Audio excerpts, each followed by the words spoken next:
Thank you so much for joining us today on this episode of the podcast. Thank you for coming on board. Can you tell us a little bit about who you are and what is it you do? I'm happy to be there, Daniel. Thank you for inviting me. I'm Armelle. I'm the founder of Absolutely French, and I was an expat spouse in 7 countries. And when I came back from India, it was really difficult for me to find a job here. And I realized that integration is key when you move to another country. So I decided to help all the foreigners who are coming to France to integrate in Paris. So integration is not about practical points, it's also very emotional, in fact, 100%. about the cultural aspect. And so you're from France? I am, but not from Paris. I became Parisian. I'm really Parisian. But I come from the south of Brittany. Okay. In a very small town. I would say that there are more cows than people in this city. But yeah. Well, there's more rats than people in Paris. Yes, So yeah. it all works out in the end. Exactly. Okay, wonderful. What does integration mean for you? What does it mean for a person to successfully integrate in France? Integrate is, there are several points, very always difficult when you arrive. It's just one aspect, it's community. You need to find your friends, and it's difficult. And especially in Paris, because Parisian people are very busy. Okay. So if you want to take a coffee with them, it would take you need to book it 3 weeks before or something like this. So it's always difficult.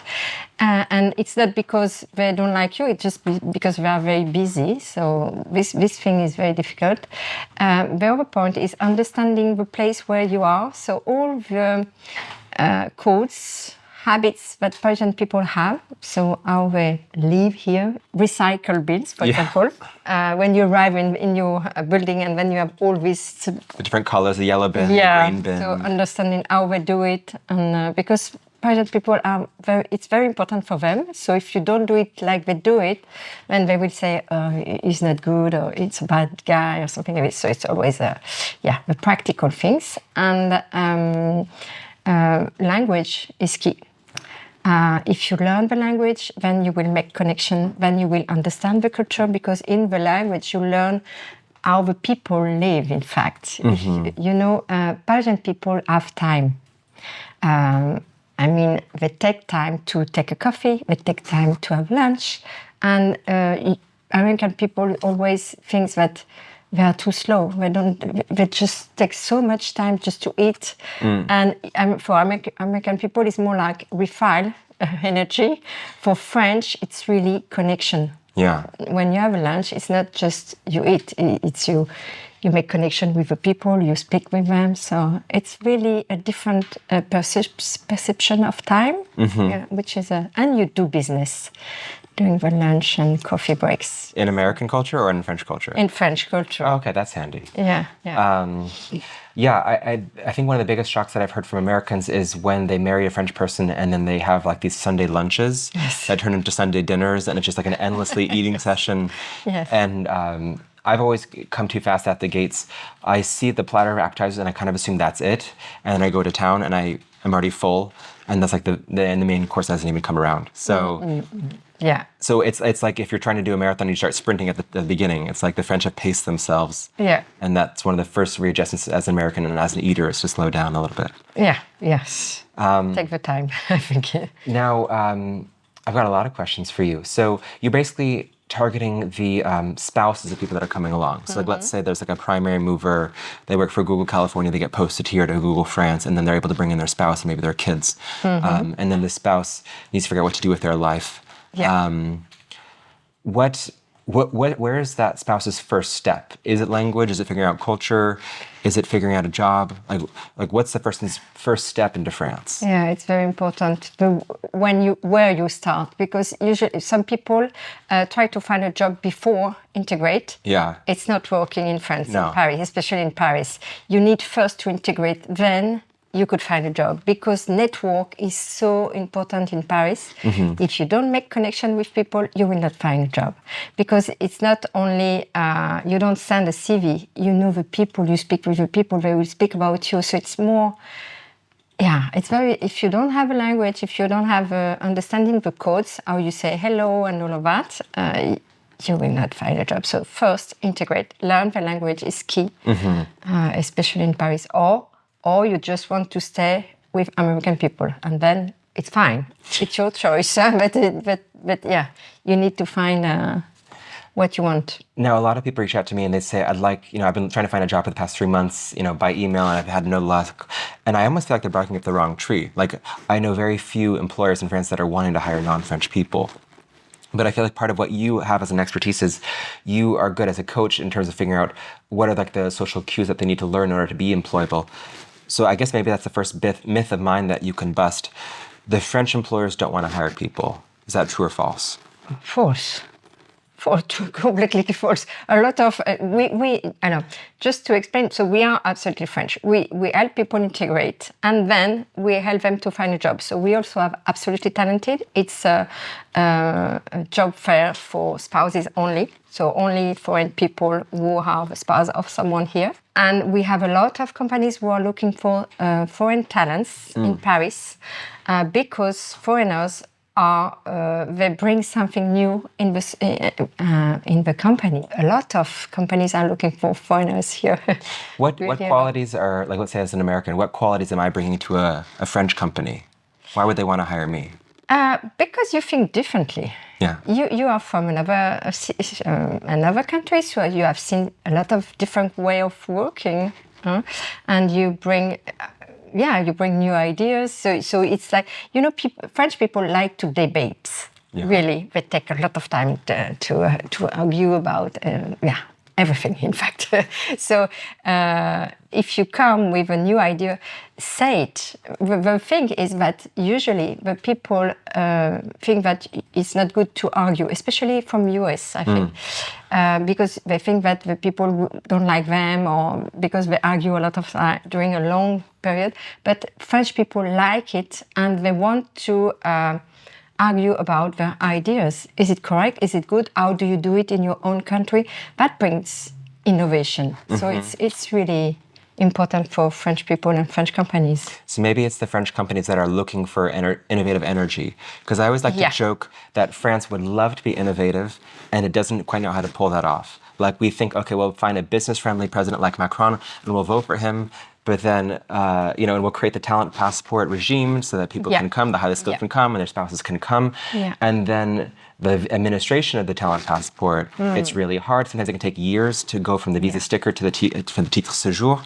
And it can sometimes feel a little bit broken as a system. They created it to be innovative, and then now for the talent passport corporation, you have to get pre-work authorization before you file for it. And so then they're kind of putting back in place the same entraves, the same barriers that were there before. So I'm looking for France to become more innovative, but maybe some of the employers that are innovative are the kinds of ones that would align with Americans or with expats. I think you didn't meet the correct companies. I think no, really, it is in Absolutely French. We have people from Colombia, from India, from part of our team, and the other one is from Dubai. So it's so important because you need to speak about your ideas and share with others, and it's so important. No, there are a lot of and the thing is, don't just send your CV. Just go and speak to them. And then you will see that they would like to meet you. But maybe it's the way people are doing it, but it's not correct. Well, I do like job fairs as a tactic. I mean, within our firm, we've got like 11 different nationalities. We do also, in our firm, value it.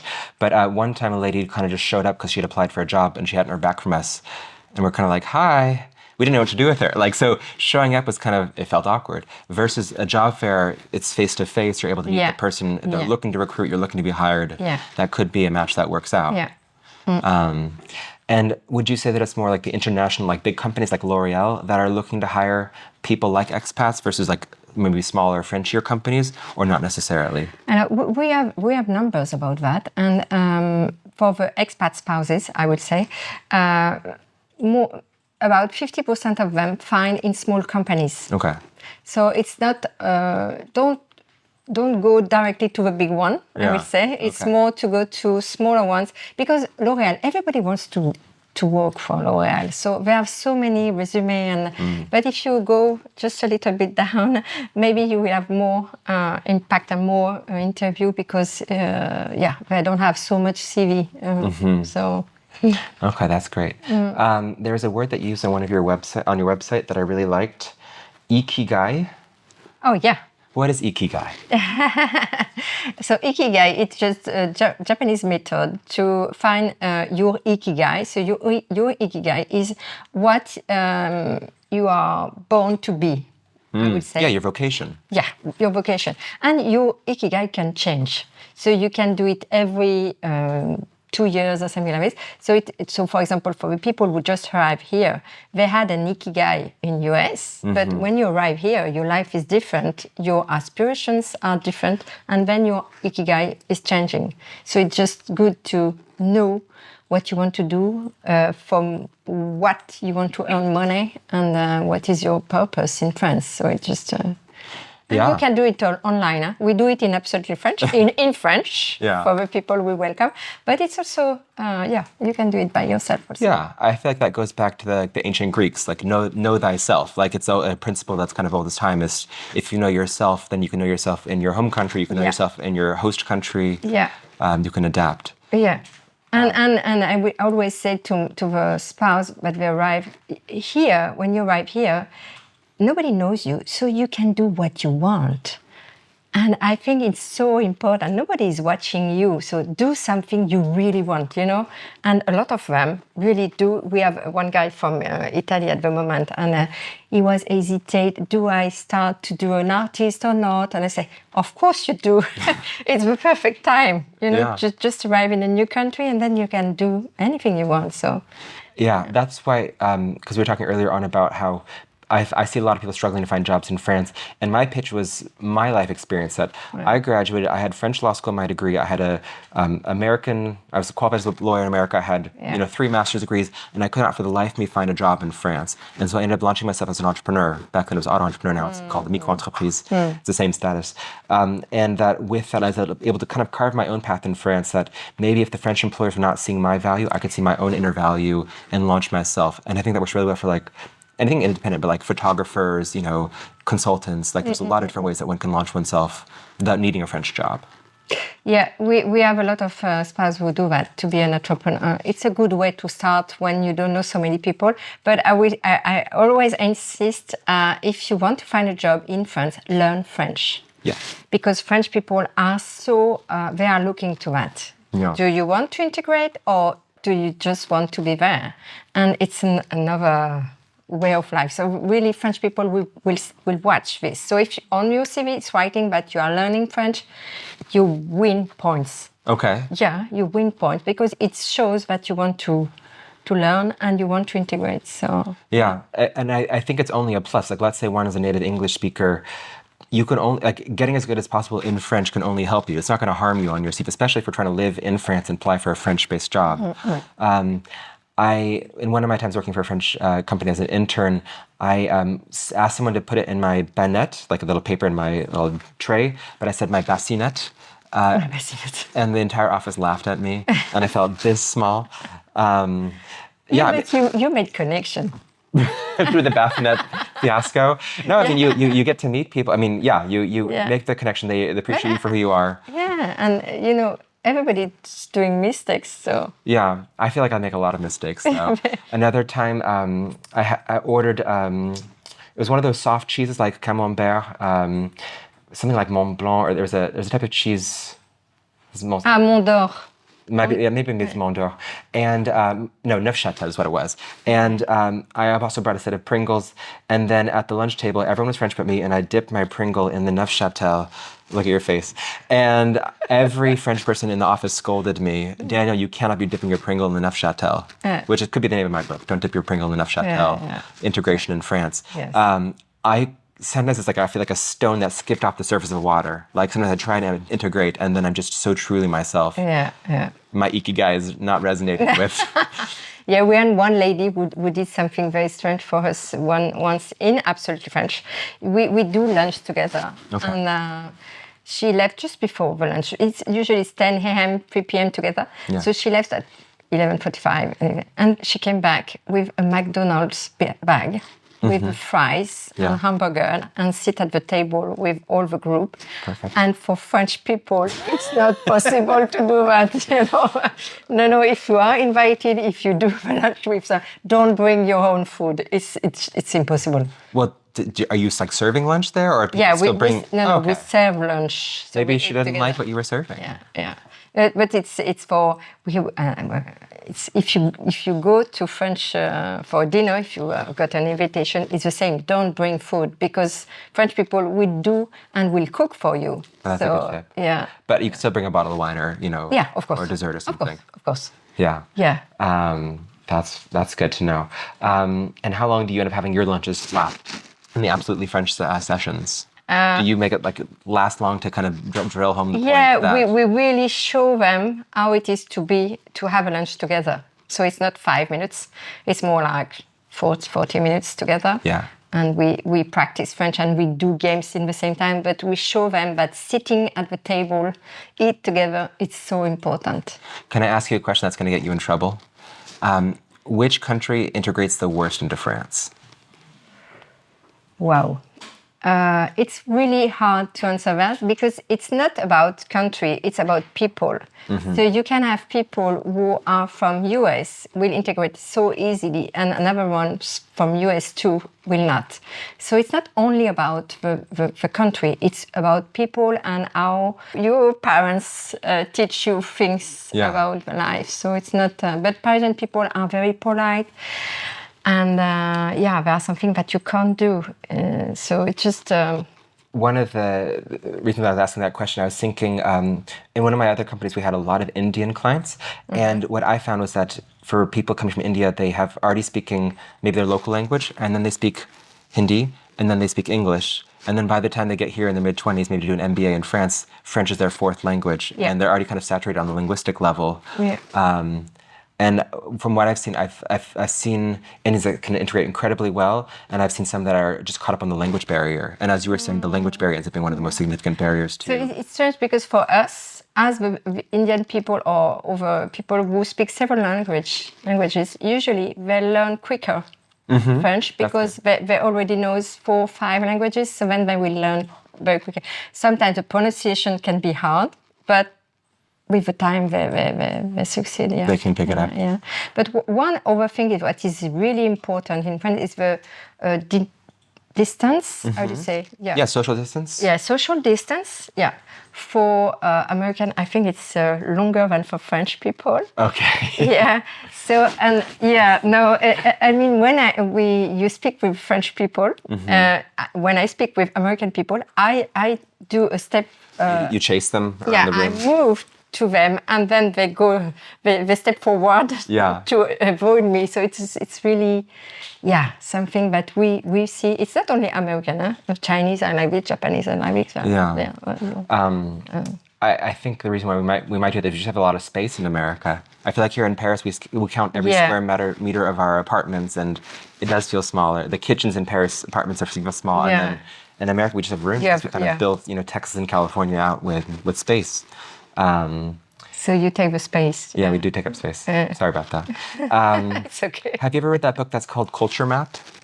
Yeah, of course. Erin, the book of... She's a professor at INSEAD. I love her book, yeah. So maybe that's a more polite question to ask. How do you think that Americans integrate in France versus other countries integrate in France? And are there differences in approaches to integration? I will say something maybe weird. Okay.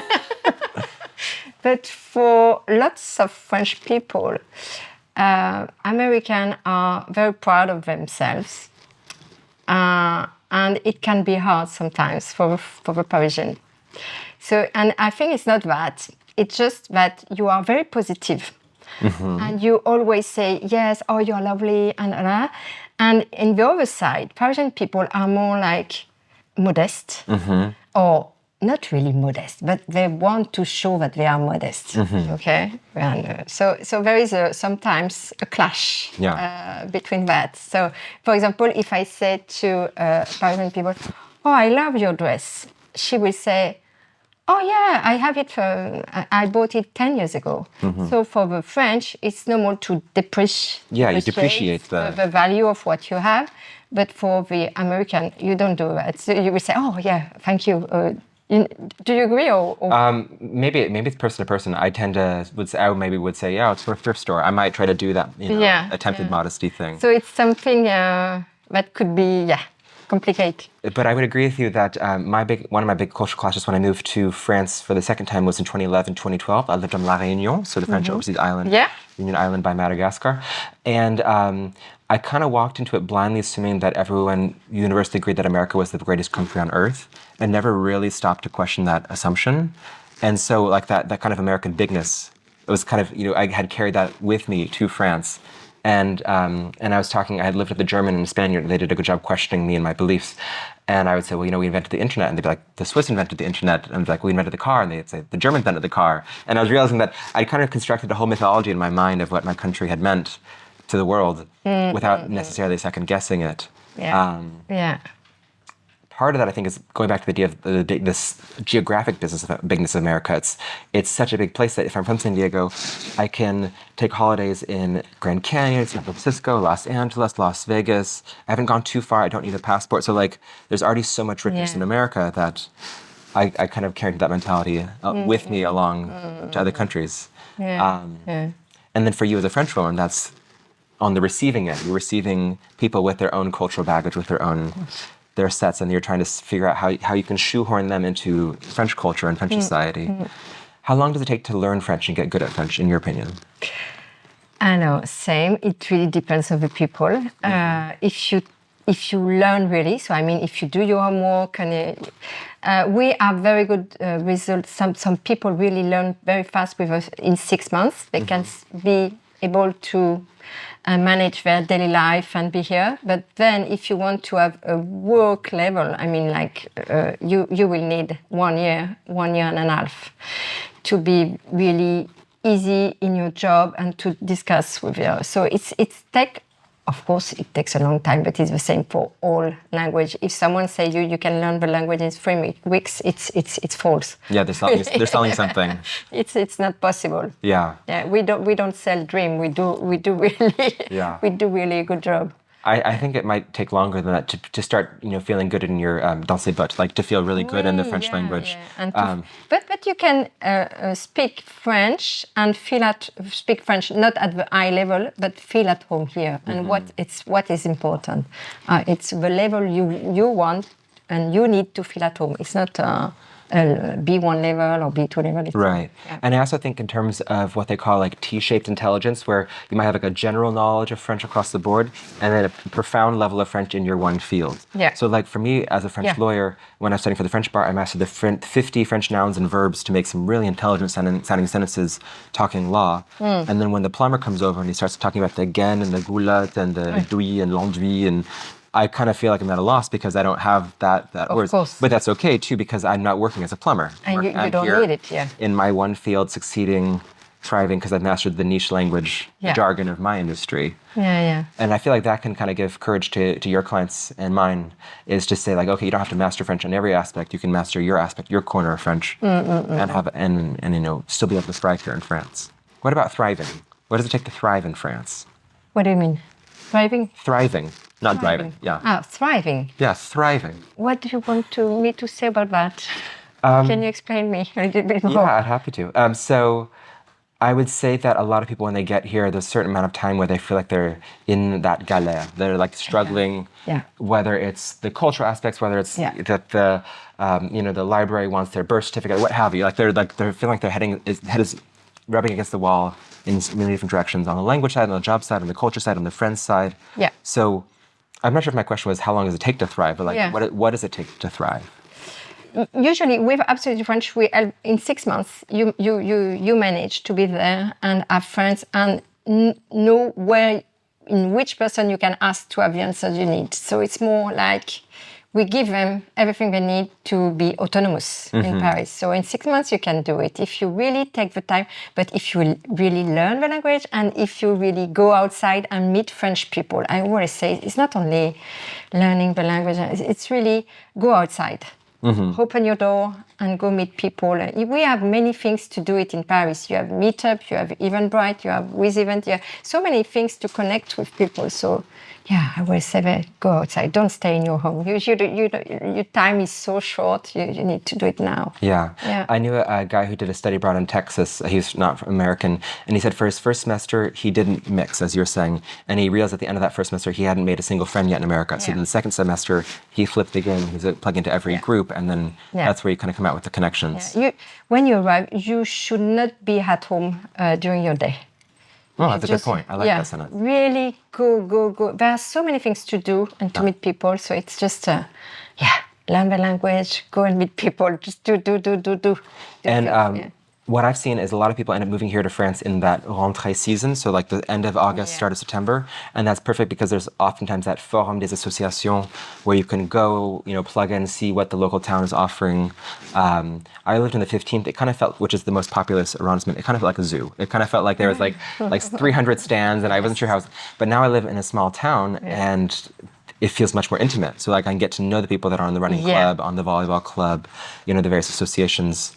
This is really good. Parisian people like to meet through activities. Okay. So it's good to do something with them, and then you will make connection. Because if you just go to a bar, okay, it's good, it's fine, you have a beer, and but then you will go into another bar, and so it just do things with the people is really important, and have habits. Go every morning at this coffee at 9. Not every Monday morning, but every Monday, for example. You've got a job. No, you don't have a job. Your job is this cafe every Monday. Every Monday. Every day at 9. You open the coffee. Sounds you've got a job at the cafe. You're a waiter. No, but do something that then you will see the same people at the same time, and then it's also a good point to start when you're shy. They say that the French are a coconut. They're hard on the exterior and soft on the interior. I found that the French are a rock. They're hard on the exterior and then hard on the interior. I have a hard time befriending the French, Armelle. No, I'm just saying that to poke you, that's all. Because my American mindset, my mindset is, okay, if I'm sitting next to someone on the plane, I might just ask them what they're reading, on the bus. And these are like taboo in French. You would not talk to strangers. Yeah. It's hard, I find, because you're saying go to the cafe, and maybe once in a while, I still vouvoie everyone in the cafe that I go to. And I've started to learn some of their names, but they're not readily offering it, So I found the French are really hard to break through unless you marry into a French family. Then you inherit an entire group.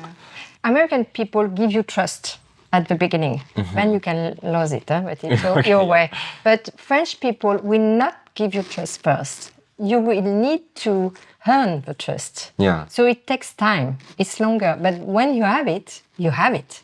And you have it for the rest of your life. So it's another way to react, and it's really another way to live. And but they are very, very good people in France. So they say. I've heard about them. One of the ways that I found worked, someone told me at the start of my career, what lawyers do is they take other lawyers out to lunch. And so I work in immigration law, so I took out the tax lawyers, and I took out the accountants, and I took out the wills and estates lawyers, and I took out the various players in the team in the field. And then with that, then you establish a real connection. Maybe it's more of a colleague relationship than a friendship relationship, but still, it was a really good exercise for networking to say, okay, who are the people? And I'm not necessarily asking for something out of it. You're just establishing a nice connection that may or may not pay off for them, or it may or may not pay off for you. It's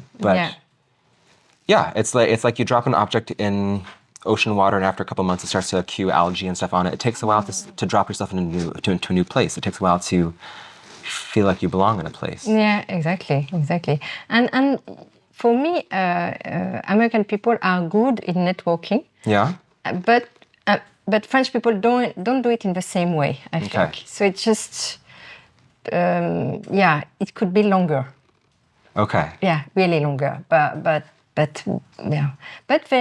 if you start to give, they will give you. It's always, we also do that. So. And I've also liked neighborhood relationships, that if you start to live in a place for a while, you start to see the same faces. Yeah. And I have noticed that in my town, I can cross the same faces, and then you start talking to them and start to develop that relationship through time.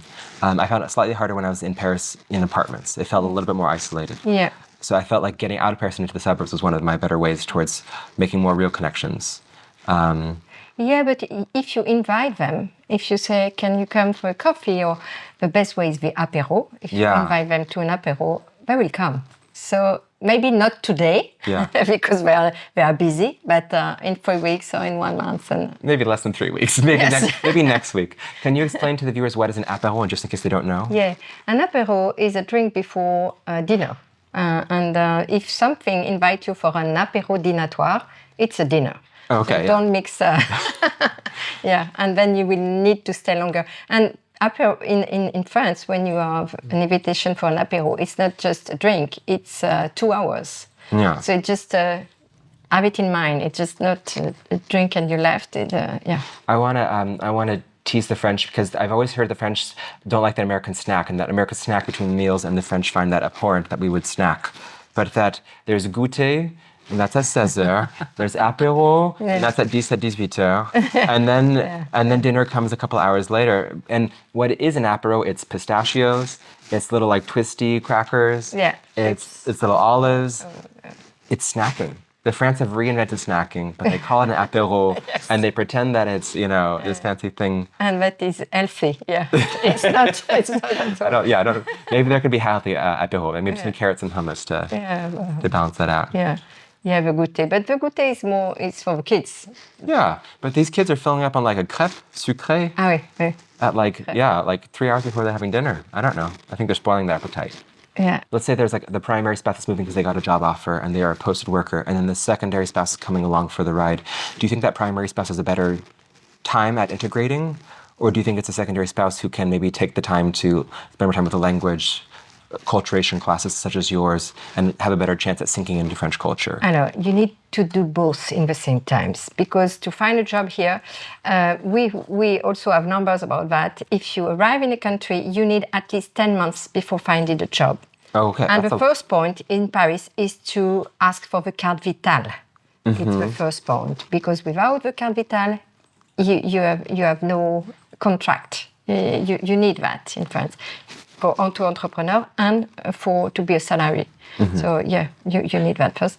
And learn the language, start your network, and then you will find a job. So it's not, you need to do both, but you can't do one or one. You need to do it together. Be simultaneous, yeah. So on the carte vitale side of things, that generates your numéro de sécurité sociale, and with that numéro de sécurité sociale, that's something that whenever I hire, I have to ask my employees for, so that they can.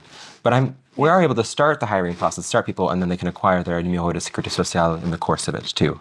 But it's as you said, it's an ongoing process. You have to kind of have it all kind of shift in at the same time. And you've written even a book about like the expat couple moving to a new country. Tell me about your book. Yeah. So I wrote a book. The name is Managing Dual Career Expat Couples. It's really to explain, this book is for human resources. It's really to show them how it is to be an expat spouse, and why, for me, expat spouses are very interesting for companies to recruit. Because first, they are brave. When you follow your husband abroad, wife. Or wife. Oh, thank you. Oh, yeah. I'm woke, so. Without a job, without nothing, nobody in the country, not knowing the language, all of that, you are brave, because you will be alone in a new country without nothing to do. So it's the first point. And expat spouses, usually when you start to move, you move in another country and then in another one. So you learn different culture, you know different languages, and then you are very adaptable. So they are very interesting for companies. So in my book, I explain why it's important for the companies to take care of them, because they are the key of a successful assignment. If the spouse doesn't find a job, everybody's going home. So they need to do something for them, and I explain how they can do it better. Because it's not only language, but it's integration, as we said. So. And would you say there's a difference between short-term assignments and long-term assignments? I feel like when people reach out to my firm, most of the time they're hard to set on France and they want to make France their new forever home. Okay. But if we're talking about, posted workers, they might be on a mission for 3 years and then have to go back elsewhere. Yeah. They might have to have like the advice. Is the advice changed then what you give as advice for people that are making that long-term move here to France versus if they're coming here for a short stint? A lot of the people who welcome want to stay. Yeah. Yeah, because they come from countries where they don't have a job or where it's difficult to live, or so we have a lot of people who want to have a long term here. Yeah, so and of course it's different. If you stay two years, you need to learn quickly. You need to find a job quickly. So it's you don't have the same perception of time. But yeah, it's the same. You need to go outside and meet people and learn the language. I would say always same. Yeah. And I'd say that my advice to that kind of crowd is that there always is a pathway forward. There's almost always a visa that's available. And even if it's like, if they're on a short-term non-renewable status and they have to go back to their home country at the end of it, there's almost always a visa that's a way to get them back here into France. Because it's really hard to let go of France once you've gotten it. Like once you're here and you're established, to go pick up and go elsewhere, to go back to your home country, for me, I don't really see the appeal. For me, I kind of feel like I've topped out. Like I can't imagine. I love France, okay? I can't imagine a better place to be living in than France. Maybe I could try to be if I was a little more creative. Maybe I could make some tweaks to France. But yeah. And I think a lot of people, a lot of expats, when they make that move here to France, they feel that way too. Yeah. And they want to stay there. Yeah. But Persian people and French people always say that France is not good. So a lot of French people, I think it's another point that important in our culture. We are never happy. French people are always complaining and always say blah, blah, blah, blah, blah. And for me, when you arrive from another country, because I moved a lot, I don't understand that. It's the best place to be. But French is so amazing. So it just... I think it's a conversational tick, because they say that râler, which is that French verb to complain, that it's the national sport of France. Yeah. And I've seen that at French lunch break conversations. Maybe it's just a way to advance the conversation. If you're complaining about something, people can relate and they can kind of chime in. Yeah. And I found as a foreigner, if I just started complaining, my colleagues couldn't understand where I was coming from. I think the French are mispegged on that point, because I've met a lot of French that are very bright and joyful and joyous and smiley, and who are not necessarily inclined to complain. So maybe that's something that we, as a collective French, can break as a bad habit and get more on the positive side of things. For me, it's really bad habit. Are you a big complainer? I don't like when people complain. Oh, okay, yeah. So let's complain about the complainers. Exactly. So tell me about your beret. Why do you have a beret on? Because the beret is the national hat, I would say. And now we have I don't know if there is a name here, but I have a beret with the name of Absolutely French on it. Oh, lovely. We could have the camera punching on. Yeah, so... That's great. Yeah. I have never bought one by Notre Dame, because there's a lot of berets that are for sale there. But I did find one on the ground in the 15th arrondissement. So now I have my own beret. Oh, wow. Lovely. So am I French now like you are? Yeah. Have I made it? You are. I'm in the club. I'm naturalized? Yes. Excellent. Welcome. Thank you, Armelle. And thank you for coming on our show.